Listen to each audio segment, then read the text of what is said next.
we have the one and only Ryan Alexander in the house. What's up? Man, this is for those out there, this is a take two. This is not a take two from yesterday. This is not a take two from the day before. Ryan and I did a whole 2-hour podcast for what to happen, Ryan? For my computer to just completely die and crash and burn. Mid-interview, mid-recording, mid-everything. After hours of preparation. It was terrible. Yeah. So you're making me remember everything that I asked you all over again. I'm that guy. But hey, anyway, we're here to redo that and give you guys the insights that you didn't get last time out of this. And we got a lot to cover. Ryan and I have known each other for, man, a long time now. I don't know how many years, but we've been doing a lot of video work together. I met him through So Far Sounds, I think was where we first met. Yep. Did a ton of gigs together, and then yeah. So I just kind of have him on here. We're gonna talk about his kind of how he got going. Ryan is a awesome musician in Chicago. Let him tell you a little bit about that in a bit. But yeah, hey, thanks again for coming on and doing this a second time. No, thank you for having me, Max. I think starting in those So Far days, we just used to run into each other like so often. Like it was kind of ridiculous how many like gigs I was like, I forgot. Snap, Max, you're back. Oh, snap, Max. Hey, what's up, man? And then after a while, just like, all right, we're friends now, okay? Like, Ryan's one of those people that is like, it's like, all right, dude, who do you not play with? Who are you not playing with? It was like, we'd film something just every corner, even if it wasn't so far, we were running into each other. Yep. It was left and right, but you're talking to one of the busiest musicians in Chicago that I know. This man is on the grind 24/7. Man, with that keyboard. That the hugest keyboard. My ongoing joke is that when I was picking my instruments, I wish I had to realize like that I would be carrying this thing around for like the rest of my life, because oh my gosh, I watched the guitarists walk in, they're like, all right, I'm ready.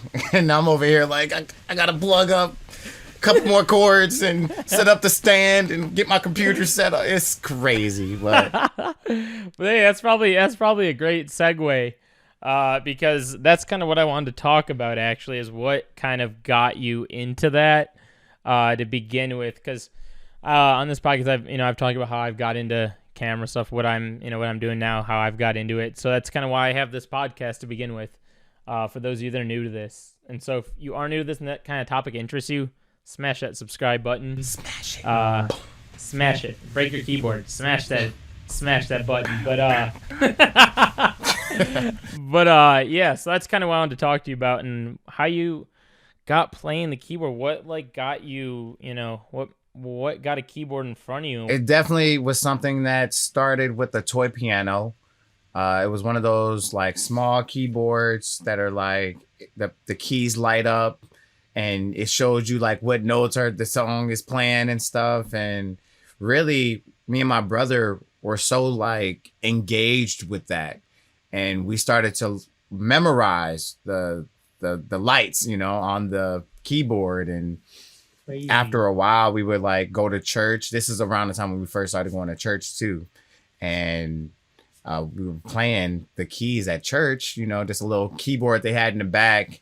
And the organist at the time was like, you guys can play piano, like no one is teaching you this. You just learn this on your own. And he was so impressed. He went to talk to my mom and he was like, I'll give them lessons. I'll give them to you for cheap. Like if you want them, it looks like this is something they want to do. So let's feed that and nurture that. And I got lessons for probably about 3 years. And after that, he kind of stopped coming around. He busy man, musicians are busy all the time. Yeah, 24/7. I had to like start learning on my own. And he really showed me, like technique. He taught me how to learn by ear. And oh my God. That is probably what has kept me going, in this whole music industry, like ever since. And I was probably about 11 then. So yeah, that's kind of how I got into it, and I'm still doing God. it. That's a crazy young age to get into something like that, especially like, I mean, I don't know if other people know this about me, but like, I think sometime when I was like 13 or so, I think they tried to get me to play like cello or something. And then like, I think I was playing a recorder or something. And I was like, no, it literally took me like a half a year in a school to be like, no, Wow. dropping this immediately, never Wow. again. And So and like, that's how it goes, right? Like either you like it or you hate it, and yeah, yeah, it just sounds like you had that level of fascination growing up with it, just like, and you were able to hold on to that fascination, yeah, for sure. which is cool. And also, too, like the fact that you had someone right kind of at your hand to give you lessons like that is crazy. Because I don't think like many people that I know like just stumble upon someone that's just able to like willingly provide lessons like that. Yeah, no, that's not.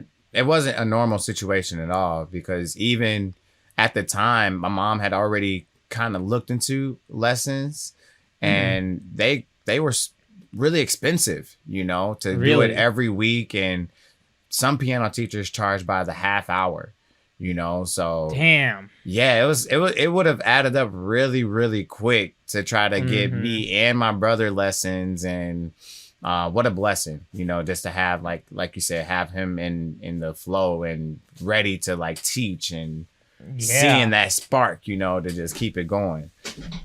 Oh my God. Shout out to my parents. That's phenomenal. Do you think now this is like a really important question I like to ask. So do you think had it not been for him giving lessons, like would you have looked up to lessons to kind of get yourself going and like keep doing it? Or do you think you would have like, I don't know, tried to like learn it on your own or something like that? I do think that I may not have been as engaged with it consistently over the years, just because And done a different instrument? Is that what you mean by that? Or engage as in like just not as focused on it? just not as focused on it, not as focused, because he really pushed for practicing, at least once a day for an hour, like all these little things he was like instilling in me. I didn't realize like this was going to be like my life, but Yeah. so when you take the teacher out of that equation, no, I don't think I would still be like doing this like how I am. And yeah, no, I never thought about it like that. Like shout out to him. His name was Derek Temple, and a beast. One of the things, that's a huge shout out to him. That's very cool. One thing that I was thinking about is like when I look at it from like an outer perspective, like from someone who would like potentially like, let's say they're like trying to be a musician, you know what I mean? Like one thing that I had when I decided to like drop playing any instrument, the like getting to learn like your first song, that stressed me out to no end. I was like, no, I like read the notes, all that. I was like, not for me. But like, was that not like scary to you at all when you first like saw like the sheet of notes or like any of that, and like you were trying to learn a song, or was it like super stressful, or how was that for you, like being one who was fascinated with it? It was absolutely stressful. Really? It was days where, especially in the beginning when I first started, I remember my teacher would come over and he will put me on blast. I mean, it's obviously just me and him, like, but he's like, I can tell you don't practice, right? And I'm like, damn. 11-year-old me is like, damn, you got me. No, I practice. I know you're lying. I know you didn't practice, because you would be flying through this stuff right now. And I'm like, wow, he can tell when I don't practice. And then I felt guilty, I was like, damn, am I wasting this man's time? And I mean, he gave me the conversation, and I think that's like important as a teacher, to be able to know how to communicate with your students to a point where they're receiving the lessons that they need to. And we learned a lot of gospel songs. And I mean, even to this day, I prefer to play the drums in church over like the organ or the keyboard. Really? And it's really just one of the most complicated forms of music. Next to jazz and blues and all of that, like gospel is right up there with, as far as like complications and how different the changes are per verse and chorus and bridge and outro, and so we were going through like a classic song I remember was "Order My Steps."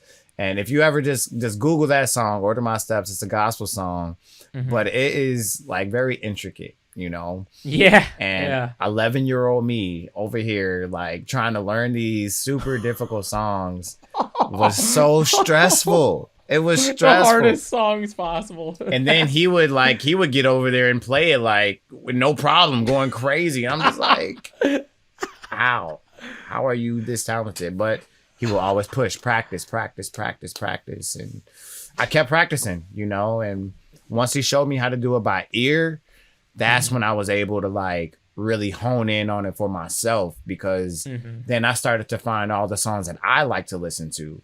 And just a funny story, even how we got to like learning through ear. My piano teacher would he would pick up these songs real easy, like all the time. Like even when we was in church, see people are singing, he'd be like, "Oh, I know what you're singing." Da, da, da, da. I'm like, where are you getting this from? You know, like how do you even know this? But it was all like just routine stuff, like stuff that you just pick up after playing for so long. Yeah. And I remember asking him to teach me how to play "Lovers and Friends" by Usher, Lil Jon, and Ludacris. And as soon as I played it for him, he dun dun dun dun dun dun dun, and I'm like, yo, this is a superpower. Why can you do this? That's not normal, man. This is crazy. And then I'm like, show me how to play it now, please, so I can go to school. I'm in like 7th, 8th grade. I'm like, let me go to school so I can play this for all my friends and stuff. Yeah. And, he's like, no, I'm not going to show you. You gotta learn it. I'm going to play it, and you got to do it the same way. Find the keys. And it's been a wrap ever since, you know. That's crazy. So was this, I guess that's a good way to segue. So since you had all that time and all this time early on invested in it, like, was this something that you like went to school and were telling your friends and telling everyone like, oh yeah, like I'm playing keys, and like people knew you as like you were the keyboard player, or is it like this was something you kept personal and like you went in your own chord and you're like, yeah, I could do this thing, but I'm not gonna tell anybody about it? No, it was really it was kind of a low-key thing at first, like no one really knew. And to be honest, you know, going back to, you know, elementary school, oh, trigger warning, you know. Yeah. No, I used to get bullied, you know. I used to get made fun of, and it was kind of hard making friends and stuff. And I had a hard time just figuring out who I was and who I could be in this group of people, you know what I mean? Like, how do I be myself, you know? And who knows that at that age, you know, you're just trying to figure it out as you go. But those were like some really rough years for me. And I remember just finding the piano, it became this therapy for me. You know, it became an outlet for me. And that was always like so like personal for me, you know? Yeah. And so I never really looked at it as like a thing to like go and play for people. It was always just like, oh, my mom's making me mad right now. Let me go practice. You know, like literally just like that. And no, that's keeping it real though. Yeah, no, for real. And no lie, every time I got done playing piano, I was refreshed. I'm good. Like, all right, I'm at peace now. Cool. Let me go back to life. And back to life. And now I remember, like, so after a while, like obviously I'm like playing the piano now. I'm getting lessons maybe about a year or two in. I remember we had like something in the auditorium. I think we were like practicing for a play or whatever. Okay. You know they make us do that stuff, you know. Like, yeah, they do. And so, of course, it's a musical. And of course, they have like our music teacher who was like teaching us all this stuff. And it's a grand piano in the auditorium. So you're like, I got this, teacher. I'm about to. Y'all don't even know. And so I get over there and I start playing "Lovers and Dun Dun Dun Dun." Tell me again. No way. Man, all my classmates, they went crazy. They were just like, "What? You can play piano like all this time?" What? We had no clue. And then everyone was like my best friend after that. So damn, they were like, that's the respect right there. Yeah, for real. would you say that was like a moment for you that it like kind of clicked that you're like, okay, this is it? Absolutely. Okay. Absolutely. I vividly remember the moment to this day. And even that moment showed me like, oh, this is how people respond to music, to live music. This is how, this is what people react to, you know, and it's a good feeling, you know, it was a positive reaction. So that definitely clicked for me. And it even like showed me like how I could still be myself, you know what I'm saying? And not have to conform to everyone's else ideologies around me. And, you know, people will accept me, you know what I'm saying? Regardless. Yeah, so exactly. everyone just has to get to know each other, you know what I'm saying? Like, yep. We always fear the unknown, and, you know, we get defensive and we attack it, and we're just like, but no, once we get to know each other, it's like, okay, he's actually pretty cool. Like, yeah.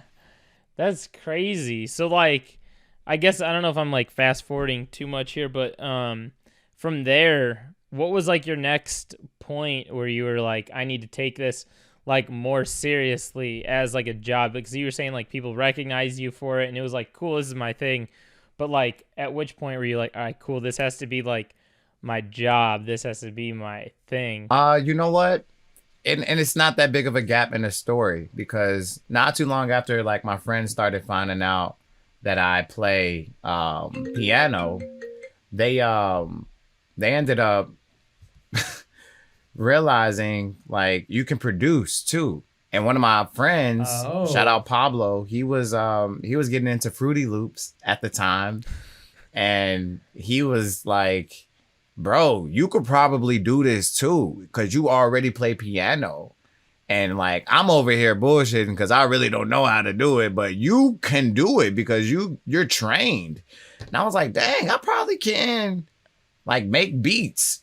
And I literally downloaded Fruity Loops, the demo version. You couldn't even save the beats. Like when you was done, you had to do some backdoor stuff with the computer to like save all your beats. Yeah, something. bro. Like, good times. I had to dodge a lot of viruses during that time, but pissed my parents off multiple times. Okay, like had Norty antivirus downloaded or some shit. Oh my god, we had the box. You know, remember it used to come in the box. Like, hey, don't even disc. Okay, like full disc. Like, but no. So basically, I started producing. And of course, when we're in elementary school, everybody is a rapper. So it was like, all right, I'm gonna produce for my friends. You know what I'm saying? We're gonna make a rap group. And that's how I started getting into like rapping. And I really didn't sing, you know. Everyone told me I couldn't sing, actually. It was like, no way. Yeah, it was like, bro, be quiet. It's not for you, bro. Oh my goodness. Wow, that's crazy. If you hear this man sing today, you wouldn't ever thought that. Hey, no, that makes me feel good. I mean, I definitely had to practice a lot. And it was definitely something that just kind of like, I fell into it, you know. I wanted everyone who doesn't want to sing, you know, and with playing the piano, it just allowed me to, you know, build my voice up to be able to sing. And now I'm just doing it all, like, and I've been taking it serious like since high school, you know.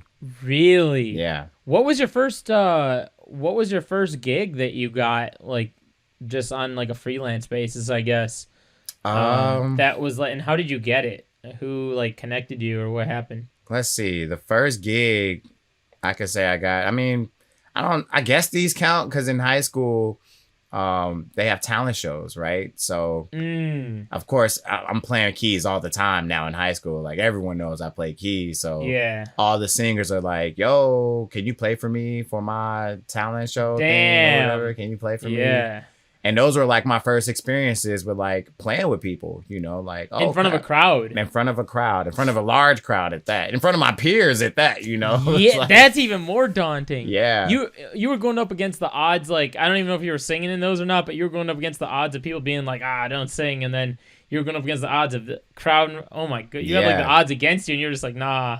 No, it was crazy. It was terrifying, of course, but. It was cool. I remember like one of the songs I had to learn was Ordinary People, you know, and I was like, John Legend? How am I supposed to play this?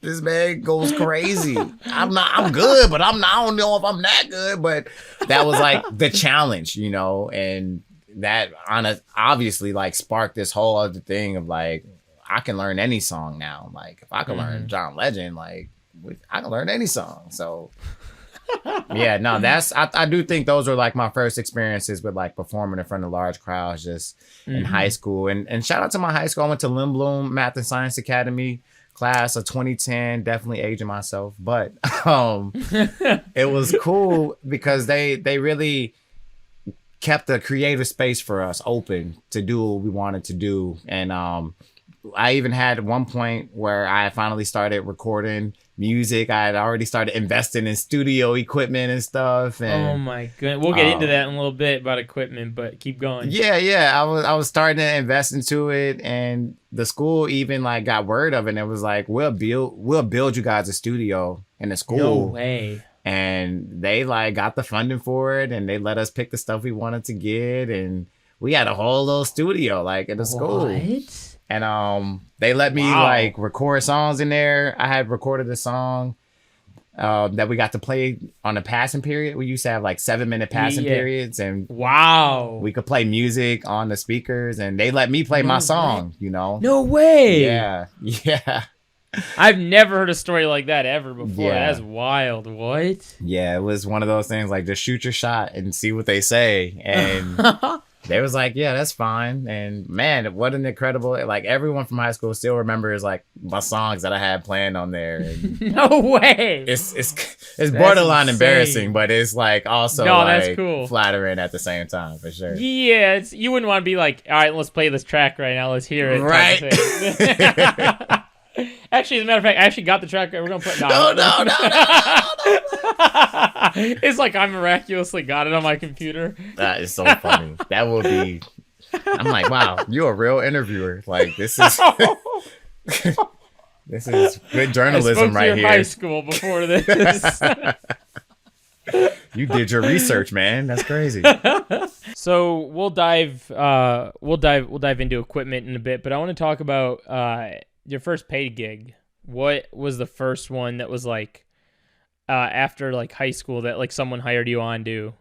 First paid gig. Let me think. Let me really think about this. If you can't remember, what was like one of your first ones that comes to mind when you think about it? No, you know what? Because I know we're talking about piano right now, but my first paid gig was really playing drums for my church. And really? I started at the same age, at 11, 12.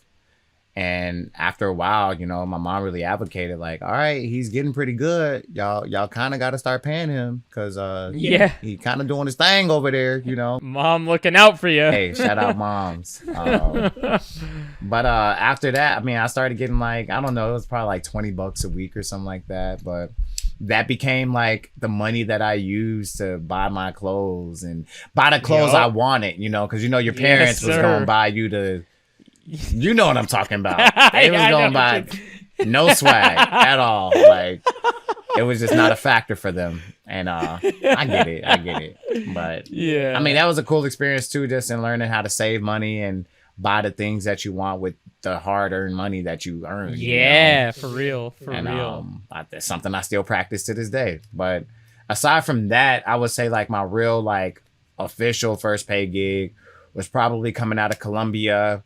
I had like met a bunch of musicians there, and we had started working with this artist named Sada Jones, and she was opening up for like all these big artists and doing college tours and like just going crazy. And we was her band, and the first gig, I would say the first big one that we did was at the Shrine.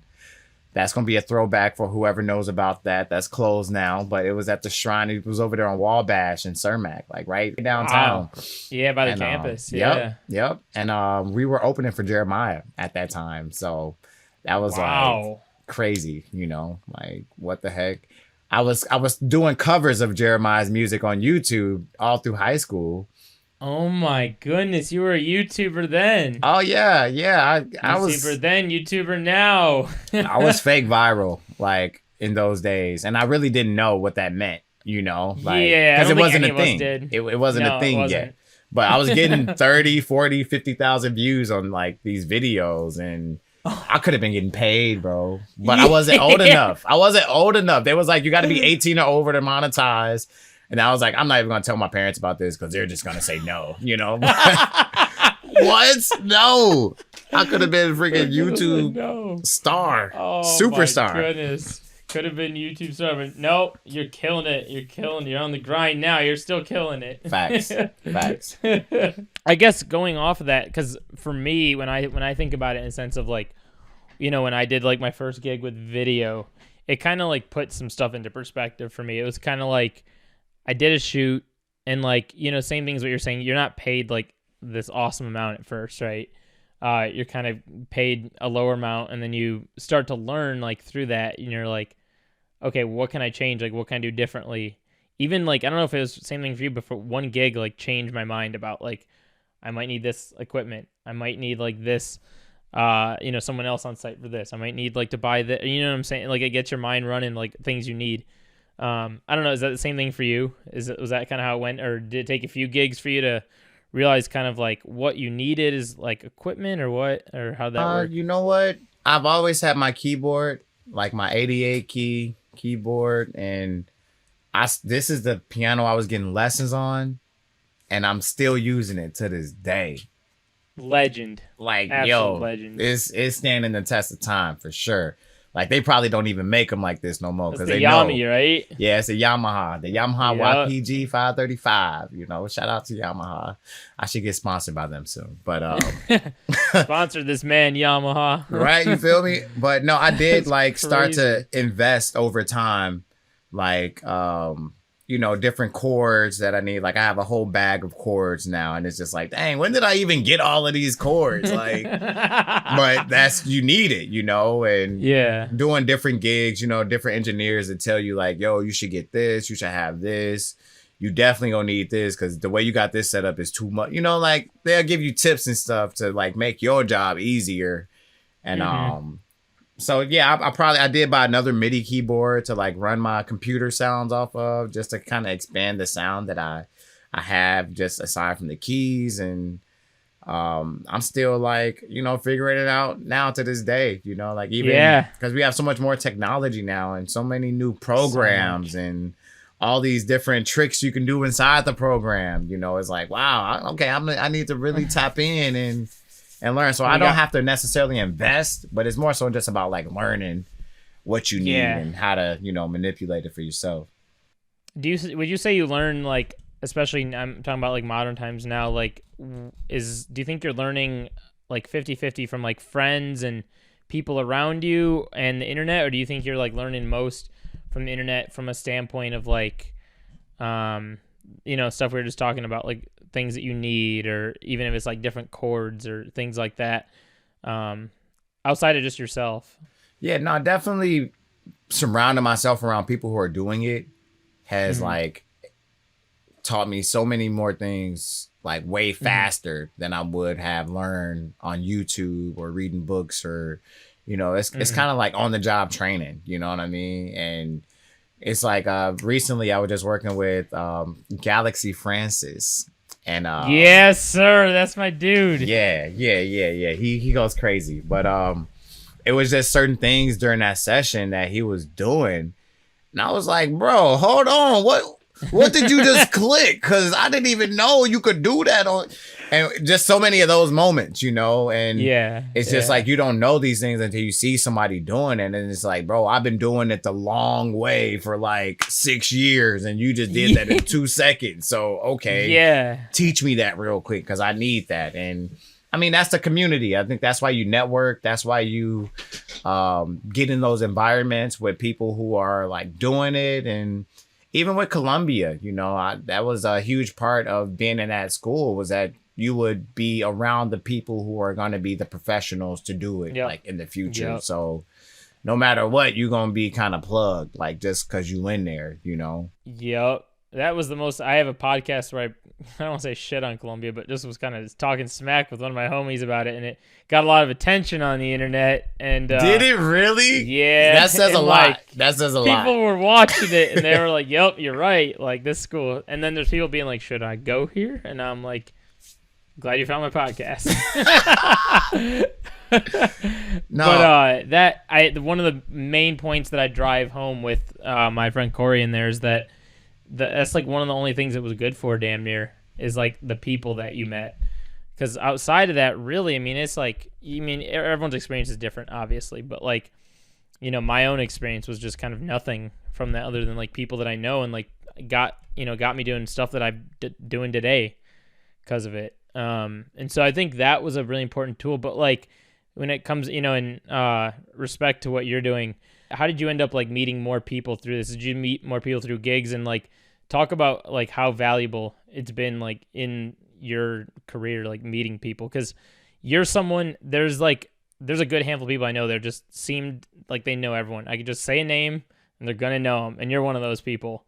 Oh man. So yeah, kind of talk me through that a bit. I mean, honestly, it's just a skill set that I've was able to hone in on, especially at Columbia, because I mean, just to segue off of that, like I was asking them like, why is it so expensive to go to this school? Because I don't even get the classes that I need until like my senior year, and I'm like, yeah, a couple $100,000 in debt already at that point, you know what I'm saying? So I don't break it down to me, explain to me why. And it's like we said, you pay for the network. And after he told me that like lit a light bulb, you know what I mean? It was like, okay, well, I don't plan on graduating from here anymore. Can I stop you quickly? Did he literally say like you're paying for the school openly tell you that? Yeah, verbatim.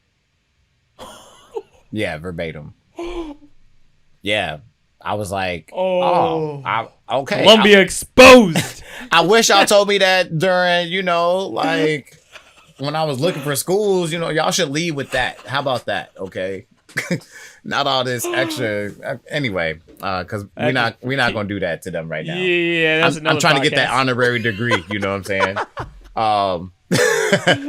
Anyway, okay, what else was saying? You were saying how that helped me, how you helped.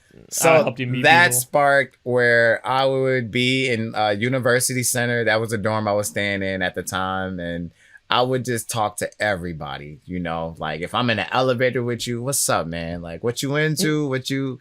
Oh, word. That's what you. Oh, I do this and this. What floor you staying on? Oh, okay, cool. Hey, we should hang out. All right, cool. We should. Here's my number. Here's my number. Bang. Yep. All right, cool. Even if they're not into music, right? Yeah, even if they're not into music, like. Yep. Because you don't know who you're talking to. You know what I mean? You never know. Boom. Who? Say that again for those in the back. You never know who you're talking to. You really don't. You really don't. You could be talking to the next, president. You know what I'm saying? And he probably cool right now, but in 5-10 years, he gonna be somebody you need to know. And I've always just kind of kept that mindset, especially when I do gigs. Especially when I'm, out of the city, in different places. Everywhere I go, I try to like make sure I'm communicative and talking to people and building my network, And it's not even just like about building your network for business purposes. Like you said, they don't have to be in music for me to have to talk to them. Like exactly. It's just about building. And that's how I've been able to do it, And to kind of go off of that, I want to talk about this quick experience Ryan and I had together, actually. And I'll let you kind of segue off of it. But there was a gig that Ryan and I did. I don't even remember how long ago now. But, just through Ryan talking to the people, we did a gig at Mariano's, which I think I confused. And that we filmed a gig there. And just through Ryan talking to the people, and I'll let you explain how that happened. You know better than I know, but I got a text from Ryan one morning, and he's like, yeah, dude, our video's on Good Morning America, and I like didn't believe him for a second. I was like, no way.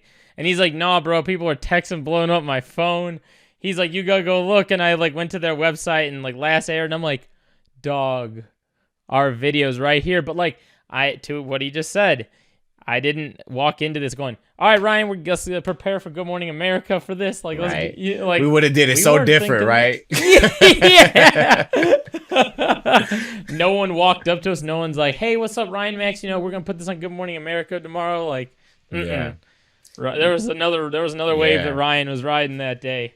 Yeah, so I'll I let you mean, explain that. backstory to that is, so obviously I hit Max up, to shoot like recap vids and live performance vids, Chicago performance. Make sure y'all tap in with Max, okay? Because he the GOAT at that stuff.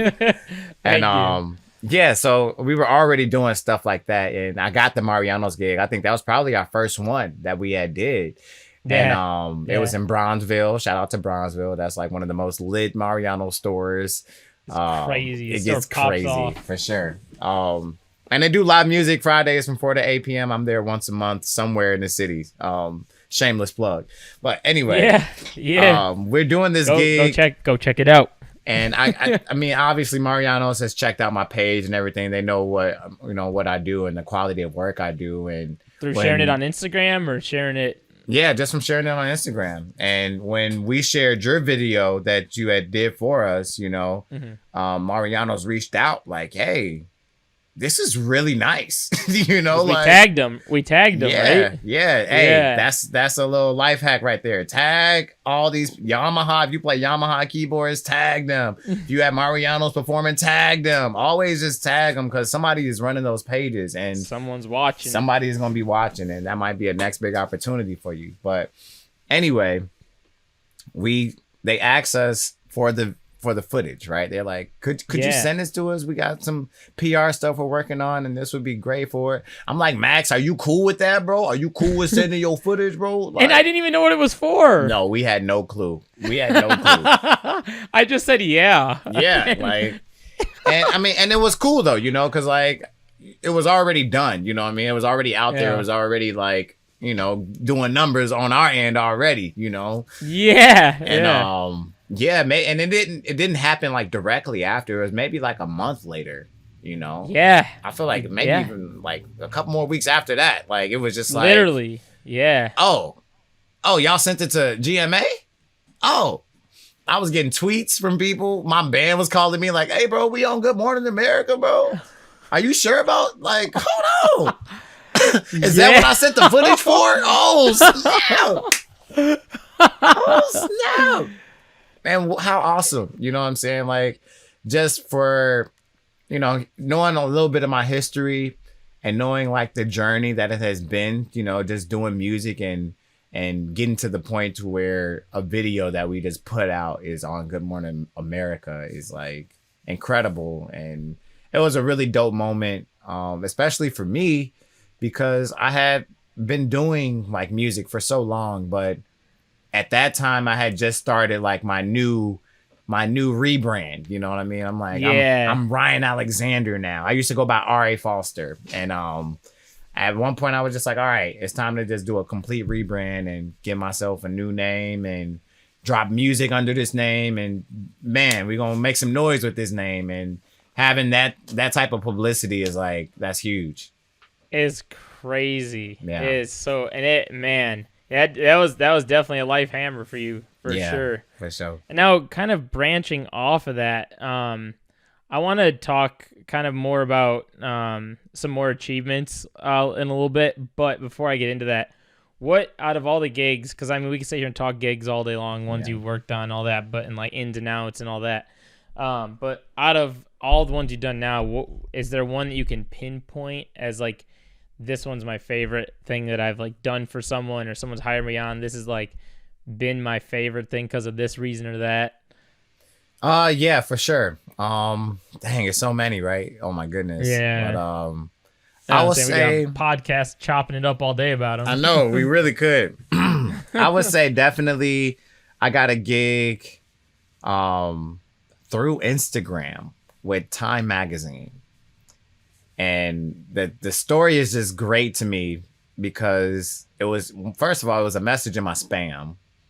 And that's like, why did this go to spam? This was actually important. And And the other cool thing about it was that like about three different people reached out to me like, yo, Time is looking for somebody to perform and they need like a vocalist who can play the piano too. And everyone's first thought was like, Ryan, like hit up Ryan. Somebody needs to hit up Ryan to see if he's available. And they hit me up and I actually got on the phone with them and they were like, hey, we're doing this exhibit at the DuSable Museum with Viola Davis, and it's about, you know, a tribute to Martin Luther King and his march that he did. They call it the March.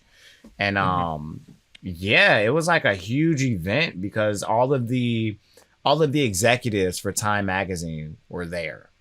Whoa. And like them along with all of their, you know, friends and other networks and people who are a part of the establishment. It was just like a lot of heavies in a room, you know. And then it was like a big PR thing too, like all type of news stations were there.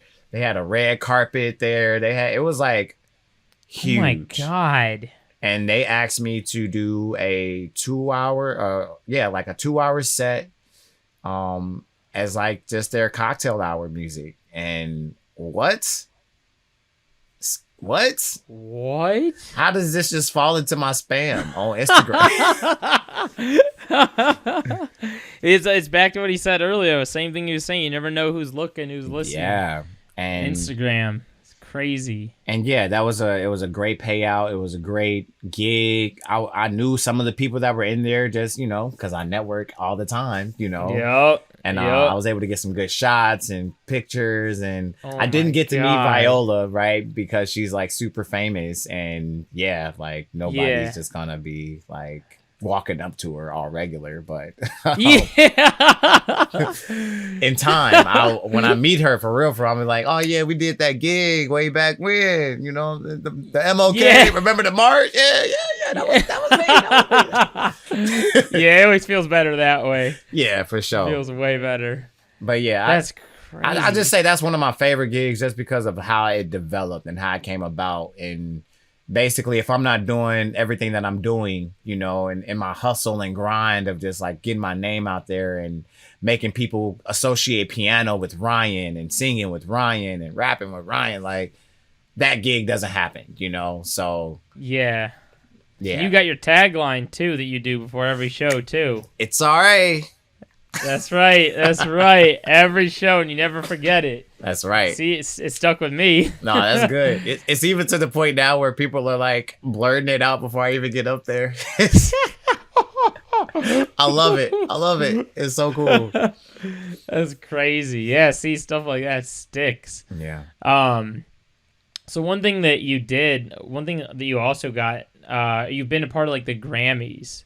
Oh yeah. And I want to have you like talk about that experience because I personally, I actually don't. I'm kind of asking myself too, and kind of like how that happened, if you would. And then after that, I want to talk about. I want to quickly like after that talk like lightly chop it up on social media stuff, and then get into like your music. Talk a little bit about that. Okay. But yeah, let's hear about the Grammys real quick. Yeah, the Grammys. It's really awesome how that came about because, you know, when we think of the Grammys, we think, you know, we know that's like the highest level, you know, of achievement in music, you know. Yeah, and 100%. You get one of those, you're kind of set, you know. So yeah, just to even be a part of it, I'm a voting member.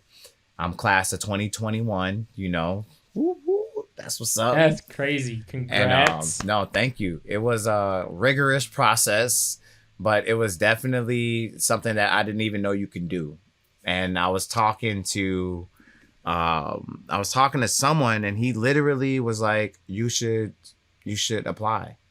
I was like, wait, what? You can apply? I thought you had to be inducted in or something, you know. I thought you invite only. They carry you into the building. You feel me? I thought, you know, you had to know some people, you know what I'm saying? They really get it. But no, he was like, it's a process online. You go online, you need 2 recommendations. You have to submit your resume. Like, what are you doing in the music industry?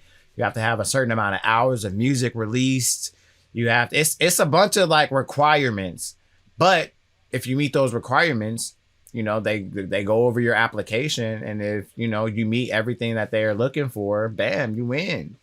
And thank God I was able to get in, you know. And I won't even say it's easy, because I do know a couple people who didn't get in, you know. Yeah, and yeah. It's like, oh, y'all rejecting people.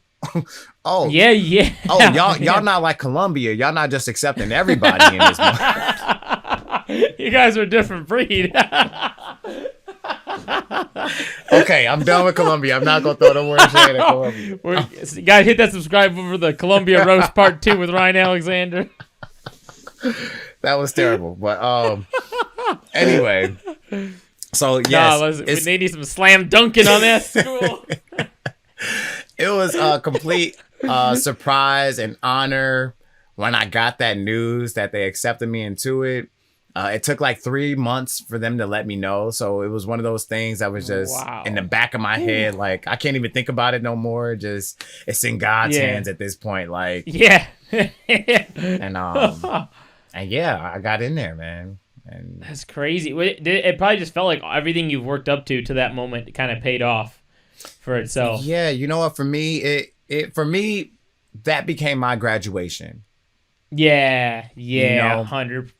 I'm a college dropout, you know what I'm saying? Proudly. Yeah. I ain't even ashamed of it or nothing, but rightfully so. it's really about what you do with your life after that, you know? And I've focused so hard on, all right, well, I know I can't afford to do it that way, so I need to get it another way, you know? Yeah, 100%. And, you know, to be able to be a part of that was super awesome. And man, I don't even have the words to describe it for real. Being in a room, you just feel the energy, you know? Yeah. And even, so like when you become a member, that's when you can like get tickets. You can like, only members can get tickets to the Grammys. So either you're nominated, or you're like a friend of someone who's nominated, or you're a friend of someone who's a member, and that's how you get to go. And yeah, that's being crazy. In that room was just like, yo, I'm watching like the top of the line performances, the top of the line artists. I'm sitting next to like industry professionals, you know, like I'm like, damn, this is what I've been working up to, you know, and building up to. Yeah. And y'all really let me in here? Oh my God, I'm about to act up. Okay. Like, that's wild. Yeah. That's holy smokes. So do you think, like, I guess I don't know if this is like a good segue off of there or not, but do you think, like, what do you think of like social media's role in like having an experience like that? Do you think had you been like totally removed from like Instagram or anything like that, or like any social media, like you would have still been able to do something like this? Or do you think that like, and I'm not saying in a way of like your talent, obviously I'm talking about like more of like in a sense of networking. Yeah, no, I absolutely believe that, yes, social media has helped a ton. And it's helped not in the sense that like if I didn't have Instagram, I wouldn't be where I'm at, but it's made it where for the people that I do know, they can constantly stay in tune with what I'm doing. As long as I'm posting and sharing, you know, they can see what I'm doing. And like even like using this Grammys thing as an example, the guy who I was talking to, I met him through someone that I did a gig with. Not even a gig. They booked me to create like the background music for the commercial. Wow. And that's something I do too. Shout out, you know, It's Alright Productions, LLC. Okay. I produce commercials, PSAs, music, EPs, albums, all of that stuff. Full producer right here, you guys. Yes, sir. Yes, sir. But they asked me to like, you know, do the music for that. And I met them through another young lady who I did some work with, or we were talking about working with her group and everything, and then it just fell through. You know, it just nothing happened from it. Yeah. But because I'm still active and I'm still working, she sees I'm still acting and I'm still working, and then she's like, "Oh, yo, I have some friends over here who's looking for someone to create, you know, commercial music for blah blah blah. Is that something you do?" "Oh yeah, that's something I do." And I do a decent job and they're like, hey, I really want you to meet this person and he's really involved like in the music industry and he's a really close friend of mine. So I just want to connect y'all so y'all can be connected and network together, you know? And yeah, then I go and have a conversation with him and he's like, all right, these are the things you need to do if you're trying to get to this level. And bam, bam, Yep. bam. And that's crazy. what? It's like Christmas in those moments. No, it really is, because even with the commercial gig that I did, I have my fees, I have my rates, right? I have like this is what I charge, and it was like that's not really our budget, you know what I'm saying? And I'm like, okay, well, what we working with? You know, I always negotiate. It's not you know a dead end deal if you can't do it. I understand and I'll be understanding, but only to a certain degree, you know. Don't get me wrong, but all right, Ryan, come play at my house. $10. Right, you got like, respectfully, no, you know. But I feel like because I was able to, you know, like be a good sport about it and network and come to a good agreement, she almost felt like, oh, I really want to help this guy now, you know, like. Yeah. I really want to do more for him. Like I can't pay him, but maybe this would be worth more, you know? And you know, I will always advise that with people who are like negotiating, you know, their terms, that sometimes it's not always like monetary, you know, value to your services. And there's always different ways to like get your bang for your buck. You know what I mean? And if you're doing good things for people, you're just going to get blessed regardless, you know? So yeah, exactly. Your name goes around. You gotta keep that name. Exactly. Good things behind it. Exactly. And I mean that probably the same thing with the girl who introduced me to the other lady. Like we had good conversations and we had good meetings and we had like, and even though it didn't go anywhere, it still went somewhere. You know what I mean? Yep. So yeah. That's crazy. So I guess kind of like going off that, just like, I mean, this is a huge rabbit hole I don't feel like going down right now, but just as an overall synopsis, like social media as like being an artist, what would you say like your overall experience? Because obviously like we just talked about some really good parts about it and like what the good can come from it, but what couple, I guess, name like just like a couple things that you've had as like an artist that have like annoyed you about social media. Like one thing that I hear a lot from a lot of artists is like it's a whole job in itself. Like that's a big thing that I hear. Have you had like a, you know, experience with it, or feels like overwhelming and stuff like that? I mean, absolutely. At one point I was posting like every 2 days. That was my routine, you know, like especially for the way the algorithm worked. Like I had it all worked out in my brain. I'm like, all right, gotta keep it every 2 days about this hour. I'm a post and and at one point I was running 2 pages. I used to do social media for Next Showcase too. So wow. Excuse me. I was definitely like, I had a routine with doing it. And I think when the pandemic hit, I really felt like the stress of it was kind of relieved. You know what I mean? Yeah. I was like, oh God, there's nothing going on. I could like not post. You know what I mean? And it felt great.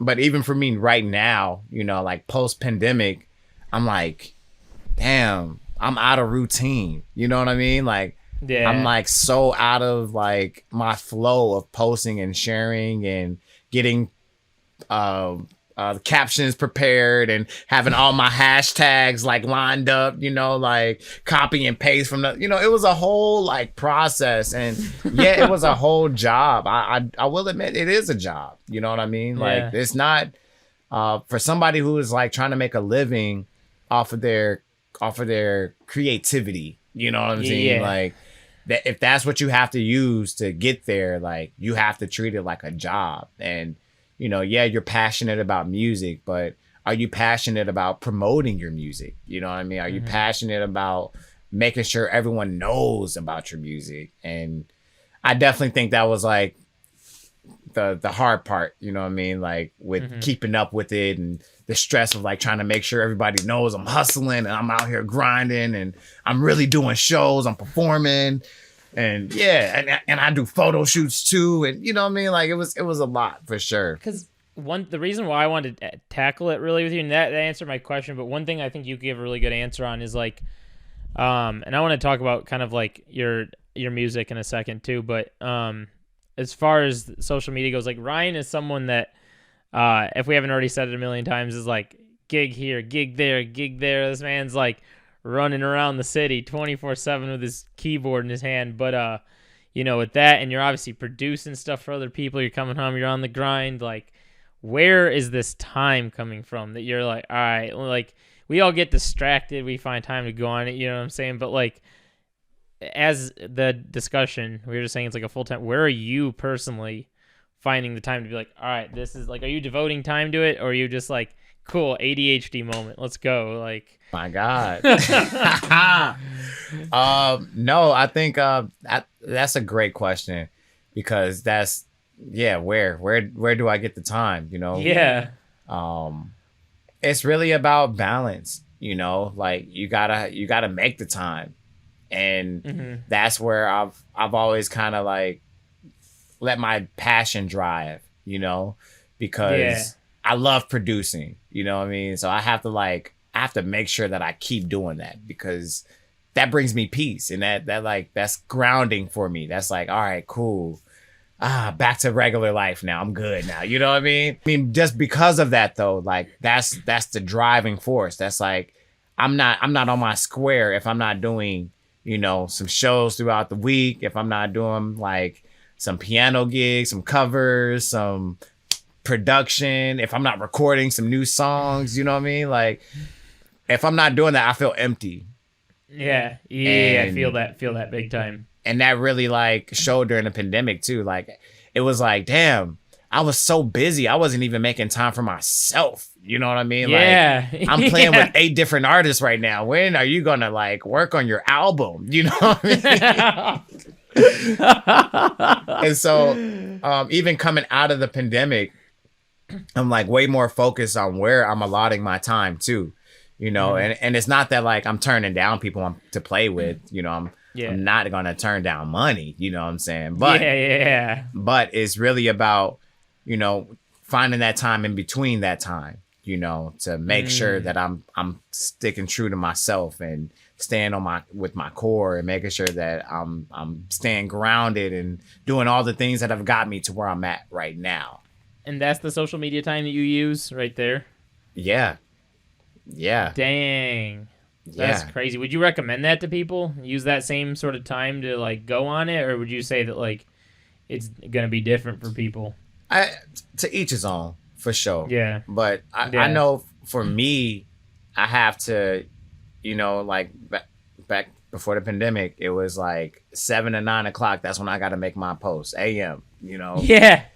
So that way I'm done, you know, for the rest of the day. All right, cool. I don't even I'm checking likes all day. That's all I'm doing for the rest of the day. Just who shared, who commented. Let me reply to these comments. And you just kind of figure out what routine works best for you, and not get lost in it. I did want to say my other like gripe with social media is everyone only posts their wins, you know. No one really posts their losses, and so W's only.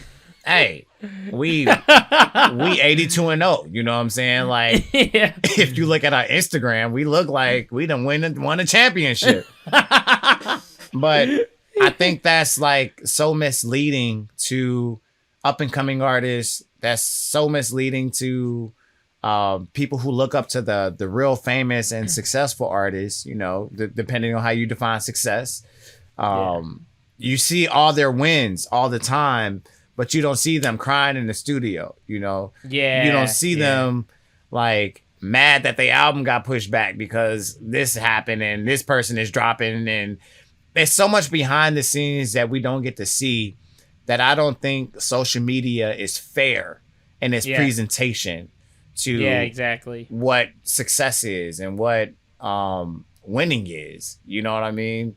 And I try to like post everything. You know what I'm saying? Like I post when my mom passed, post when my grandma passed, post when I got total cars. You know, because I want people to really see like I'm living a very like normal person life. You know what I mean? Like I'm still dealing with like real life stuff, but I'm also, you know, at the Grammys. You know what I'm saying? I'm also, you know, dropping albums. I'm also doing like all these shows all over the city. And I think just having that complete perspective not only sets me apart, you know, from everybody else, but it also like shows like a blueprint, you know, kind of like, okay, I can still be normal and have a normal life and pursue this. I don't have to be flexing in my Mercedes and get a G-Wagon, you know what I'm saying? Just cause. And I got to go rent this car and I got to go rent this hotel suite, you know, so it looked like the story. Yeah. But people do that. People feed off of that stuff. And it's so misleading. And I just wish people didn't, because it creates this like this clout thing, you know? Yeah. Disillusioned reality. Yeah. That's the one thing I wish didn't happen. But I don't, you know, like I said, I don't want to go too far down that rabbit hole. That's a whole nother podcast. Let's go another hour. I want to quickly, let's just real quick to kind of get towards the end of this. Let's talk about music that you are releasing and or other stuff that you're producing that you want to share, that you want to talk about, or some stuff that has some like, you know, meaning behind it you want to chat on. Oh yeah, for sure. So I have like I have this really crazy idea. And you know, people have called me ambitious, you know what I'm saying? And I am very ambitious. I really am. He is. I feel like I can do anything, for real. And this year I want to drop 2 albums. I know it sounds like you say that lightly. Crazy. You say it lightly. Yeah, no. That's a lot so of work. The first album I want to drop is Alignment 222. I released that last year. That was my 222 drop. I dropped it like, you know, February 22nd, 2022. Alignment 222. That's my angel number. It follows me. Let's go. And it does have like real significant meaning to me, just like the title and the numbers. And I felt like it was perfect, you know, to like drop an album at that time. And I've been waiting my whole life for that date. So it was like, all right, cool. Like we got an EP out at least, you know? Yeah. But now I want to, you know, build on that and capitalize on that and add like 5 to 7 more songs to that and drop a whole album, you know, kind of like a spinoff from that EP.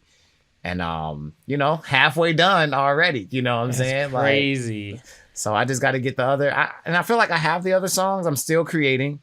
I'm still writing. I'm still trying to get some more like options, you know, to like add to it. But real quick to interject. So for those that, you know, don't know who Ryan Alexander is, what, you know, this album, is it composed of just you and your keyboard and you singing, or you got a full band on this? Like, tell them what the situation is there. Yeah, I call the genre new wave soul, and it's a mixture of like, you know, live music elements like piano and drums and stuff, along with, you know, the upbeat drums and the upbeat like bounce and stuff that make you want to move and like feel good, and, you know, kind of having that old school, new school mixture. And that's why I'm calling it like new wave soul, because it's very soulful, and it's definitely something you could turn up to at the same time. You always have a feel-good vibe to your music, like 100% of the time. Yeah. That's all your music is like that, I feel like. Absolutely. That's something I've learned from performing, because I have like Inspired by You is my first album, and I love that album. I worked really hard on that one. It's really good. Make sure y'all check that one out. That got Super Bay on there, okay? That's the... Do it. That's the banger. Yeah, y'all check that out. But what I learned with that album, I had a lot of slow songs on there, and when I went out to perform it, every time I would perform, it would just be so slow. You know what I mean? It would just be so draggy and slow and sad, or like, oh, I'm in love, oh, ballady, and And granted, that's the influence from playing keys, right? I'm so musical that I'm too musical sometimes, you know. I'm just like, all right, bro, we get it, you know. But but with this project and my latest releases have been like I've been working on speeding up the tempo, and that just makes performing so much better. You know, it makes it fun, and that's my personality. You want to like create music that fits you. So that was like a choice that I decided to make, and I'm glad you just said that because that's something you've recognized, and that was very intentional. So thank you for pointing that out. For real. Yeah, no, you can't leave like I can't even like leave working with you without feeling that like upbeat sort of vibe to it. It's like you carry it with you through energy, music, all around. So it's definitely something that shows 100%. Thank you. Yeah. And so you're working on that second album, or you're working on the album, then you're working on a second album after that? Yeah, so the second album is my hip hop album. I don't have a title for it right now yet. I do have a lot of hip hop songs that I just have not released. And for me, it's a disservice, you know, to hold on to these songs when these songs could potentially be healing people, making people feel good. Just being a part of everyone's everyday life, you know, whoever is interested. And I have to get these songs out. You know, a lot of people don't know me as a rapper. You know, some people are like, oh, Ryan plays keys. Oh, Ryan sings. Oh, Ryan produces. But some people know I rap. Some people don't. And I want this. I feel like I fall in the don't category. Yeah. I don't think I've rapped too often, like, especially because I'm playing keys. You know what I mean? It's like, I got to sing, you know, while I'm up here. But I've been implementing a lot more rap into my sets, especially in the last year, and getting the live arrangements together so that way when I do drop the album, we already ready. You know, let's go. And it's been nice even like performing them at Mariano's because you know people come up to me after the sets and they're like, "Is that out? Can I download that?" And I'm like, "Nah, them bars ain't dropped yet." You know what I'm saying? They be like, "You need to drop that. Come on, man, drop that." I'm like, "Okay." I gotta drop it. So I'm gonna do that this year for sure. This man's got a lot of unreleased. Speaking of unreleased stuff, though, doing a music video in California with my other friend Ryan, who I went to college with, and I kind of connected the dots. I had Ryan go out to a So Far. They connected there, and you'll have to explain that real quick because you're sitting on a music video now. Oh my God. I mean, yeah, let's go real quick through this story, but it's a fake long story. But I mean, Max, you definitely introduced me to his name is Ryan Colgrove. Shout out to Ryan. He definitely introduced me to him and told me, I told you I wanted to shoot a music video, you know, out in LA, and you were just kind of like, yeah, you should probably like, you know, link up with my guy, Ryan or whatever. Yeah. Like, he's really cool. He's down to earth. And I remember, I think I've been to LA 4 times. And maybe the second time I went there, that's when I got to meet Ryan. Yeah. And that was probably like, I don't even know the years, like 2018, 2019. It was a long Something time ago. like that. Yeah. And we just got to like, you know, get a feel for each other. It's hilarious. We both have the same name, you know, so that has always been the ongoing joke. And the trouble. Oh yeah, you already know. That was even on shoot day, it was like, okay, your name is gonna be RA and your name is gonna be Ryan. Okay, like that's how we're gonna make this work. But no, he was such a pleasure to work with, and we had tried to do a video like the third time I went, and it was just it didn't shake out. Yeah, it was just too many moving pieces, and I wasn't as like mentally prepared to like shoot a video in another city and state. You know what I mean? Yeah. It's one thing to do it in Chicago, and you can find the personnel real fast. You can get the team together, and you know everybody. You know what I mean? Who does? Yep. But when I was in LA, it was like, dang, who can I call? You know what I mean? Like, and it was definitely a learning lesson, you know, as far as like how to be best prepared, you know, just for the situation. And this time around, oh my gosh, shout out to Ryan, Matt, the whole team that he put together. Everybody was so professional, and We had our treatments done. We had the location scouted out already. We had a wardrobe stylist. We had makeup artists. We had model. We had everything we needed this time around. We were not fucking around, okay? No jokes out there. It was serious business, and it was so surreal. You know, it was a dream for me. You know, just one to shoot a video in LA. You know, has always been like a goal. You know, and to actually go out there and do it.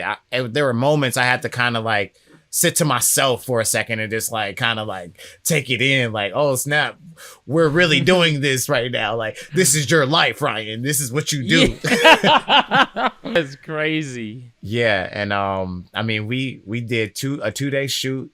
We did probably 10 to 13 different locations. Wow. And oh my gosh, I can't wait for this video to drop. You know, it's gonna be a movie. Yeah. We use that red camera too. I know you know about the red camera. Come on. Yep. Come on. Oh, that camera's nice. That's crazy. So it's so cool because it's like a full circle. Like Ryan's someone I went to school with, and like I know he's always been like big into directing. And I was like, it's really cool to see the pieces all come together. And yeah, I was talking about it after it. He's like, yeah, man, I'm stoked about it. And it's like, it was cool. It was really cool. Which song is are you allowed to say which song is for? Oh, yeah, absolutely. Is that a teaser? No, it's out already. The song is called It's No Rush. Mm-hmm. That was my single from the EP. It's probably going to be the single for the album as well. I'm going to drop, like I said, 5 or 6 more songs on there. So I may get a second single out of that. But what made you pick that song? You know what? I asked Ryan to pick. Really? Yeah. My mindset in that was when I was talking to him, I was like, Ryan, I want you to listen to these songs, and I want you to pick the song that you feel you can be most creative with as a Would you give him visionary. a list of 10 songs, 15 songs, 3 songs? Yeah, I gave him like the EP, the Alignment 222 EP. Wow. Yeah. Sick. And initially we went with a different song. And that's when I went out there the first time and we weren't able to do it at all. Like it didn't work out. And then after we regrouped, you know, we kept in communication. Like, I love Ryan, man. He great communicator as well, you know. He is, yeah. 100%. So percent. dope. And we kept, you know, we just kept building and we kept trying to figure out. And I think even when we were like trying to shoot that music video, we were like, all right, let's audible to a different song. Let's audible to It's No Rush because this one might make more sense for like the time that we have. And we were still like trying to rush it, and we were like, all right, no, we can't rush It's No Rush. You know what I'm saying? So that's crazy. We did have to pull the plug on it initially, but we stuck with it. You know what I mean? And oh my God, like, I can't wait for you to see this video, bro, because that's crazy. Just because you are like a pivotal piece in this, you know what I mean? Like, I don't meet Ryan unless, you know, I know Max, and I don't meet Max unless I'm out here gigging all the time. You know what I'm saying? That's crazy, man. I think that's a good note to like leave this off on. I guess to leave everyone else off, let them know, like, you know, anything else you want to leave them. Is there any songs that are out right now that you want to tell people to go listen to? Tell them where they can find you, all that kind of good stuff, and any other things we may have not covered that you'd want to real quickly drop. Oh yeah, so like I said earlier, it's RA Ryan Alexander. And if you want to check out more about RA, definitely go to my website at itsra222.com, itsra222.com. And you'll be getting fed if you go to that website, I promise you. Hey, for real. All the music videos on there, all the articles that have been written, photos, recap videos. Some of Max's videos is on there that he's done. And you're eating breakfast, lunch, and dinner on that website. Yeah, you might get lost on there, okay? So but yeah, that's about it. Like, make sure y'all check out Alignment 222. That's my latest EP. Got 5 songs on there and they all are fire. So well, yeah, hey, thanks for taking the time. I know we're running late here, but thanks for taking the time, chatting it up, and it's always great to talk to you, man. Thanks for doing this. No, thank you, Max, and I appreciate you just sharing your platform with me, man. Man, of course. Take two, man. Freaking it's happening. I know it's done. We did it. We did Don't it. let the hard drive crash. All right. Oh Sweet. shit, my hard drive crash. No. That's not even funny, bro. I got PTSD, bro. Come on. All right. Can I turn this off? Are we funny. good? Yeah, we'll turn it off. All right. Peace.